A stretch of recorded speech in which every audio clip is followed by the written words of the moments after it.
আমরা যদি একটা সুষ্ঠু নির্বাচনী প্রক্রিয়া পাই এবং ভোটের সময়ে এই দেশের তরুণ প্রজন্ম যদি তার জাজমেন্ট অ্যাপ্লাই করে, ভালো লোক দেখে ভোট দেয়, তাহলে আপনি দেখবেন যে রাজনৈতিক দলগুলোই একটা, দুইটা, তিনটা নির্বাচনের পরে ইয়াং পিপল, সৎ পিপল, ভালো লোককে মনোনয়ন দিতে বাধ্য হবে।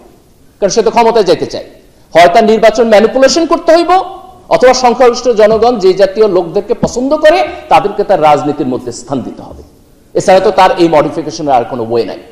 তো আমরা রাজনৈতিক দলগুলোর কাছে আহ্বান জানাবো, তারা যেন তরুণ প্রজন্মের এই পারসেপশন বুঝেন। তারা যখন তরুণদেরকে তাদের রাজনীতির মধ্যে জায়গা দেন, যে সমস্ত তরুণরা আজকে রাজনীতি করতে চাইতেছেন, আমরা তাদেরকে বলবো যে আপনারা শর্টকাট করেন না, জনতার কাছে গিয়ে দাঁড়ান, ভদ্রভাবে সৎভাবে রাজনীতি করেন। একটু কঠিন রাস্তা হবে, কিন্তু সেই রাস্তায় আপনারা যখন সফল হবেন তার ইম্প্যাক্ট অনেক দূর পর্যন্ত হবে। এবং আমরা বাংলাদেশের জনগণ এবং তরুণ প্রজন্মকে বলবো যে আমরা যদি একটা সুষ্ঠু গণতান্ত্রিক নির্বাচন প্রক্রিয়া করতে পারি, আপনারা ব্যক্তিদের যোগ্যতা দেখে, তাদের প্রোফাইল দেখে, তাদের পারফরমেন্স দেখে ভোট দেন। আছে এখানে ছাত্র দলের কন্ট্রিবিউশন আছে, এখানে শিবিরের কন্ট্রিবিউশন আছে, এখানে সাধারণ ছাত্রদের কন্ট্রিবিউশন আছে, তাই না? এখানে ছাত্র অধিকার পরিষদ, নাগরিক কমিটি এখন যারা করছেন, বৈষম্য বিরোধী ছাত্র আন্দোলন, তাদের সবার কন্ট্রিবিউশন আছে। আমাদের উদার চিত্তে এই কন্ট্রিবিউশনকে স্বীকার করতে হবে।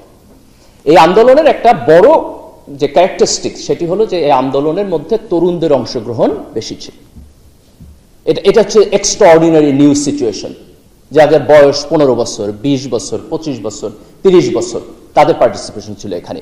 আমরা ডাটা অ্যানালাইসিস করে দেখছি যে যারা মারা গেছে তাদের বয়সের ডিস্ট্রিবিউশন আপনি অলমোস্ট 75-80% পাবেন যাদের বয়স হচ্ছে 30-35-এর নিচে। And that is also true যারা এই আন্দোলনে পার্টিসিপেশন করছে।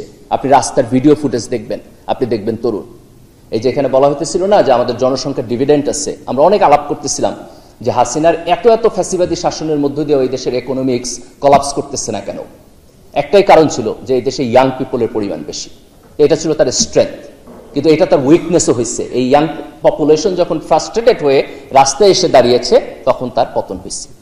তাহলে এটা যদি কালেকটিভ এফোর্ট হয়, কিন্তু তরুণদের এফোর্ট যদি হয়, তাহলে আগামী দিনের রাজনীতিতে এই তরুণদের আশা আকাঙ্ক্ষাকে আমাদের অ্যাকোমোডেট করতে হবে। আমরা কয়েকটা ভাবে করতে পারি। এক, যে সকল রাজনৈতিক দল বোঝার চেষ্টা করবে তরুণরা কি চায়। যারা যারা তাদের ফাউন্ডার ফাদার ছিল, তারা একজনের পর একজন সেখানে প্রেসিডেন্ট হয়েছে। তো জর্জ ওয়াশিংটন কেন ক্ষমতায় ছিলেন না, কেন ছেড়ে দিলেন? তো ওনাদের মাইন্ডের মধ্যে এটা ছিল যে যেহেতু ব্রিটিশদের বিরুদ্ধে যুদ্ধ করছেন, ব্রিটেনে তখন মনার্কি, তো ওনারা ভাবলেন যে আমাদের এখানে মনার্কি হইতে পারবে না, আমাদের এমন একটা সিস্টেম তৈরি করতে হবে যেখানে পাওয়ার উত্তরাধিকার সূত্রে একজনের কাছে সেন্ট্রিক থাকে না, ক্ষমতা হস্তান্তর হয়।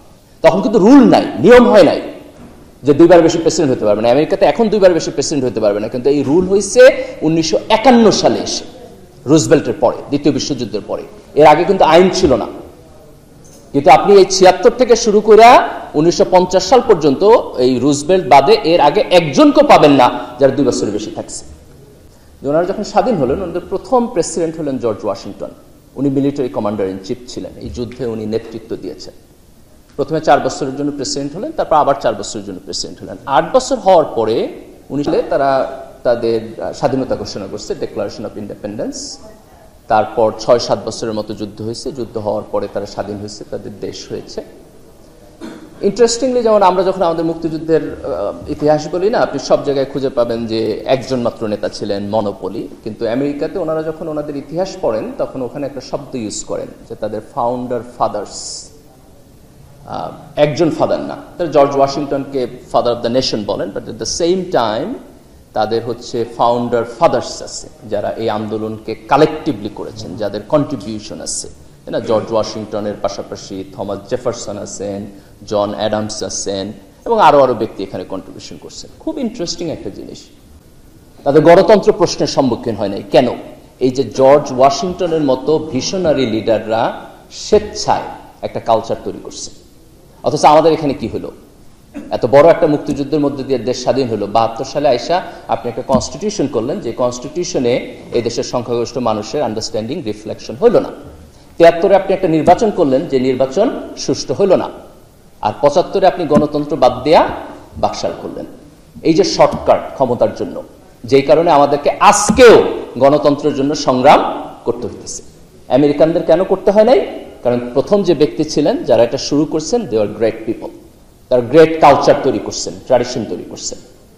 তাহলে আজকে এই গণ অভ্যুত্থানের মধ্য দিয়া আমরা যদি একটা নতুন রাজনীতি তৈরি করতে চাই, আমাদের সারা দুনিয়ার ইতিহাস থেকে শিখতে হবে।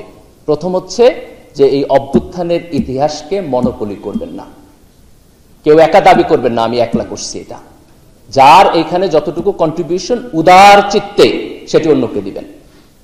এই গণ অভ্যুত্থানে ছাত্ররা নেতৃত্ব দিয়েছে, এই গণ অভ্যুত্থানে ছাত্ররা বাদে বাকিরা সবাই এখানে আসছে। এই গণ অভ্যুত্থানে রাজনৈতিক দলের কন্ট্রিবিউশন আছে, যে সমস্ত রাজনৈতিক দল লম্বা সময়ে হাসিনার ফ্যাসিবাদের বিপক্ষে দাঁড়িয়ে সংগ্রাম করছে। এখানে বিএনপির কন্ট্রিবিউশন আছে, এখানে জামাতের কন্ট্রিবিউশন, এবং তারা যেটা চায় সেটা অনুযায়ী আমি আমার রাজনৈতিক এজেন্ডাকে পরিবর্তন করব। তো রাজনৈতিক দলগুলো যদি এটা করে তাহলে আমরা সামনের দিকে যাব। দুই, রাজনৈতিক দলগুলো তার দলের মধ্যে তরুণদের জায়গা দিবে, শুধু মাঠ পর্যায়ে না, তৃণমূলে না, তাদের নেতৃত্বে। আমরা দেখতে চাই যে বিএনপি এবং জামাত তো এখন বড় দুইটা রাজনৈতিক দল, তাদের যে সর্বোচ্চ ফোরাম, তাদের স্থায়ী কমিটি, তাদের নির্বাহী পরিষদ, সেখানে 50% লোকের বয়স 50%-এর নিচে হওয়া উচিত। যদি রাজনৈতিক দলগুলো ব্যর্থ হয় তাহলে আমরা আবার হাসিনার যে পতন হয়েছে আমরা দেখব, পরবর্তী রাজনৈতিক সরকারেরও একই রকম পতনের রাস্তায় তারা হাঁটবে। এই দেশের তরুণ প্রজন্ম এখন অনেক, তাদের সাথে আপনি কানেক্টেড না হইতে পারলে এই দেশে আপনি রাজনীতি করতে পারবেন না। থার্ড, যদি রাজনৈতিক দলগুলো তরুণদেরকে নিবে এবং তার পাশাপাশি তরুণরা নতুন রাজনৈতিক দল করুক, একটা না, দুইটা না, আরো বেশি রাজনৈতিক দল করুক। আমরা চাই অনেক অনেক রাজনৈতিক দল একটা গণতান্ত্রিক প্রক্রিয়ার মধ্য দিয়ে নির্বাচনে যাক। আমরা চাই অনেক অনেক তরুণ নেতৃত্ব এখানে যাক, এবং আমরা যারা নাগরিক তাদেরও অ্যাপ্রোচ চেঞ্জ করতে হবে। দেখেন, আমরা সবসময় আমাদের দেশে একটা ভোটিং প্যাটার্ন আছে, আমি মার্কা দেখে ভোট দিই, তাই না? যে ধানের শেষে দাঁড়িয়েছে তারে ভোট দিই, আগে যে নৌকায় দাঁড়াইতো তারে ভোট দিতেছি। এখন আপনি যদি ব্যক্তির যোগ্যতাকে না দেখা মার্কা দেখা ভোট দেন, তাহলে তো রাজনৈতিক দলকে আপনি এই সুযোগ দিলেন যে তারা তার নমিনেশন পয়সা দিয়ে বিক্রি করতে পারবে। এই দোষ তো শুধু রাজনৈতিক দলের না, এই দোষ তো আপনার, কারণ আপনি এইভাবে ভোট দেন। এই দোষ আমার, কারণ আমি এভাবে ভোট দিই।